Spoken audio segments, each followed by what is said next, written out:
हे friends, good morning. कैसे हैं आप?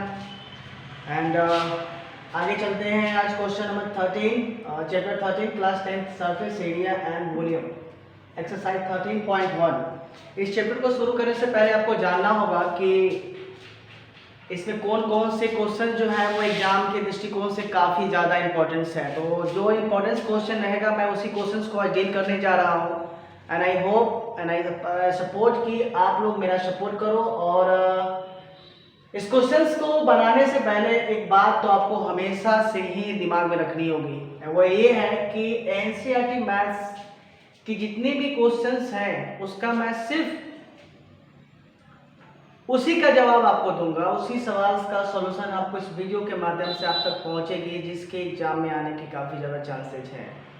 और भारतीय भवन से तो मैं पढ़ाता ही नहीं, चूँकि एनसीईआरटी बोर्ड चूँकि सरकारी बोर्ड है, तो आप एनसीईआरटी बोर्ड से ज़्यादा बेहतर आपको कोई दूसरा बुक जो है वो नहीं मिलने वाला है।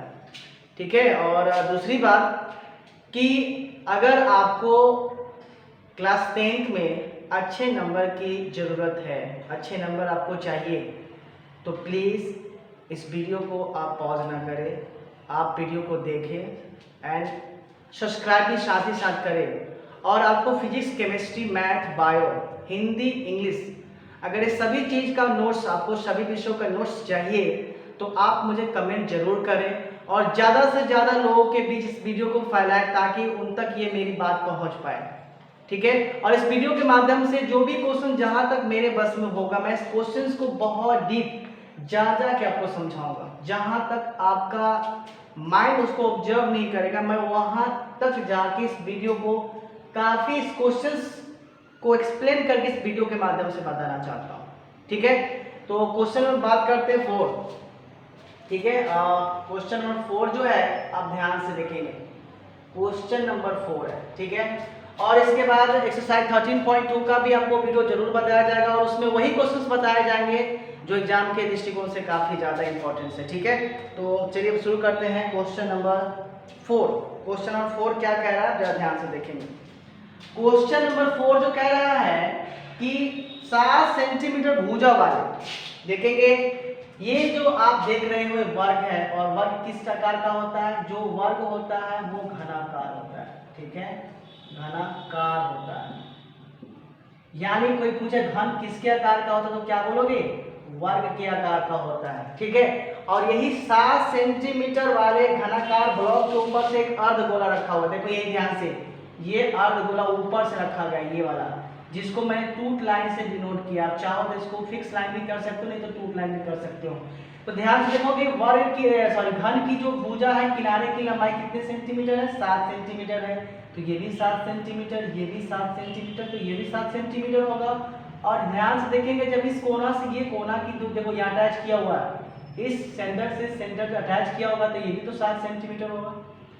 होगा नहीं होगा?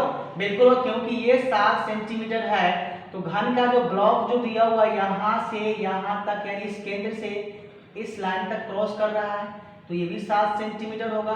तो अर्धगोला में यानी हेमिस्फीयर में, अर्धगोला में यदि ये 7 सेंटीमीटर होगा तो ये तो डायमीटर होगा। तो डायमीटर अगर 7 सेंटीमीटर होगा तो इसका रेडियस कितना हो जाएगा? 7/2 सेंटीमीटर होगा। चलिए क्वेश्चंस के माध्यम से मैं आपको समझा रहा हूं, आप क्वेश्चंस को डीपली समझें। ध्यान से देखेंगे कि स्पष्ट है, इसमें जो गोले का जो व्यास आपको दिख रहा है, ये गोल जो है घनाकार गोला जो है, ठीक है। अब ध्यान से देखेंगे इसमें अर्धगोले का व्यास, अर्धगोले का जो व्यास होगा वो कितना सेंटीमीटर होगा? 7 सेंटीमीटर होगा। ठीक है। अब ये मत पूछना कि सर व्यास कैसे हो, क्योंकि देखो यही दूरी यहाँ से अटैच है, ये 7 सेंटीमीटर है। देखो इस कॉर्नर से इस कॉर्नर से ये अटैच हुआ है, तो ये किनारा से ये किनारा भी, ये भी तो 7 सेंटीमीटर होगा। तो ये 7 से पूरा व्यास होगा। तो त्रिज्या कितनी होगी आपको अच्छी तरह से मालूम होना चाहिए। इसी का तो आधा होगा ना त्रिज्या, 7 बटा कितना? 2 सेंटीमीटर होगा। ठीक है। तो जब त्रिज्या 7/2 सेंटीमीटर होगा तो ध्यान से देखना है कि इस पर जो बना हुआ है घनाकार ब्लॉक है, ये घनाकार है, घन के ऊपर क्या बना हुआ है? एक अर्धगोला बना हुआ है। तो देखेंगे 7/2 है, ठीक है, एक अर्धगोलाकार एक अर्धगोलाकार ब्लॉक के ऊपर रखा हुआ है, ब्लॉक के ऊपर रखा हुआ है। क्लियर है? जब व्यास अर्धगोले का 7 सेंटीमीटर होगा तो त्रिज्या कितना होगा 7/2 और एक घनाकार ब्लॉक के ऊपर रखा हुआ है अर्धगोला को। ठीक है, तो ध्यान से देखेंगे कि जब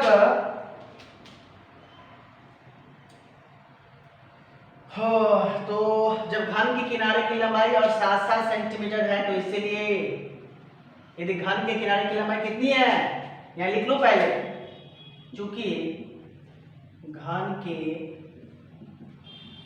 किनारे की लंबाई को ऐसे डिनोट करते हो तो क्या हो जाएगा 7 सेंटीमीटर है, इसलिए घन का संपूर्ण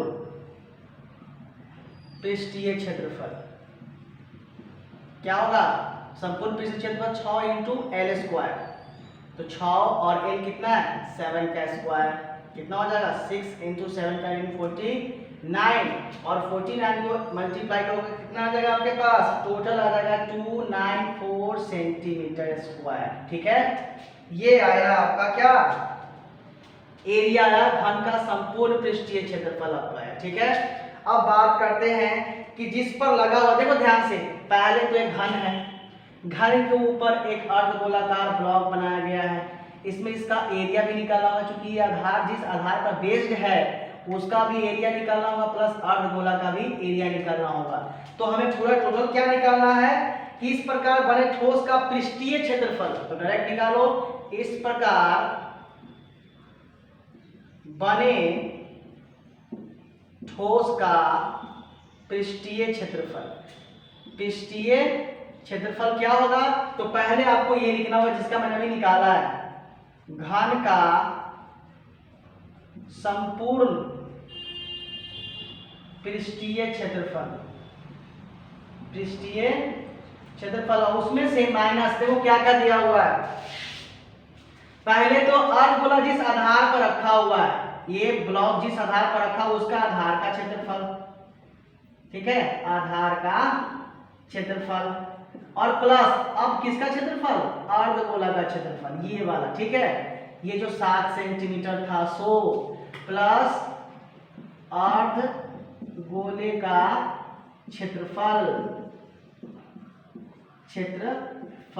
अब देखेंगे ध्यान से, हमारे पास ये तो पहले से ही है, ठीक है, हमारे पास ये पहले से ही है कितना 294 सेंटीमीटर स्क्वायर और आधार का क्षेत्रफल तो आप जानते हो पाई आर स्क्वायर होता है और प्लस अर्धगोला का क्षेत्रफल तो होता है 2 पाई आर स्क्वायर होता है। ठीक है, तो अब आप देखिए यहाँ 294 माइनस पाई का मान आप रखो यहाँ 22/7 और ये देखो रेडियस है 7/2 है, तो 7/2 का क्या करेंगे होल स्क्वायर और प्लस 2 पाई 22/7 और ये हो जाएगा 7/2 का होल स्क्वायर।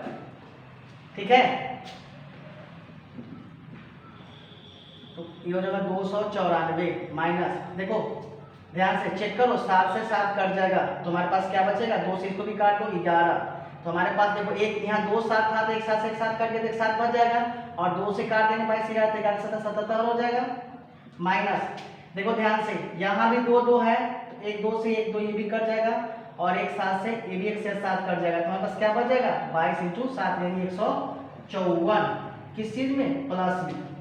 ठीक है, तो अब आप क्या करोगे ध्यान से वो आप कोशिश करो, चेक करो ध्यान से, ये 2 × 4 तो 4 हो जाएगा तो 2 तो मेरे पास बचेगा ही। ठीक है, तो ध्यान से देखो, इसको पहले काट ही लो, आप खुद से एक बार काटो नहीं तो ऐसे गलती हो जाएगा। ठीक है, आप काटो पहले इसको एक काम करो 7/2 रहने ही दो, तो 7/2 है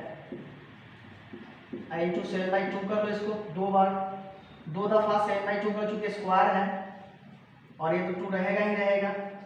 चलो तो 294 और माइनस ये तो बच गया भाई कितना 2 से कट जाएगा, क्योंकि तो ये भी तो 2 बच ही जाएगा हो, इसको भी तो 2 बार करना है तो ये तो 4 हो जाएगा ना, तो ये तो 2 बच जाएगा, यानी 77 में कितना बच जाएगा हो, 2 बच जाएगा, क्योंकि 2 तो इसमें का बच्चों के स्क्वायर है ना, तो ये तो 2 बार लिखाएगा, तो ये 2 तो इसका बच जाएगा, प्लस 1 2 से 1 2 कैंसिल, 1 7 से 1 7 कैंसिल, और ये से कटन, तो 1177 हो जाएगा।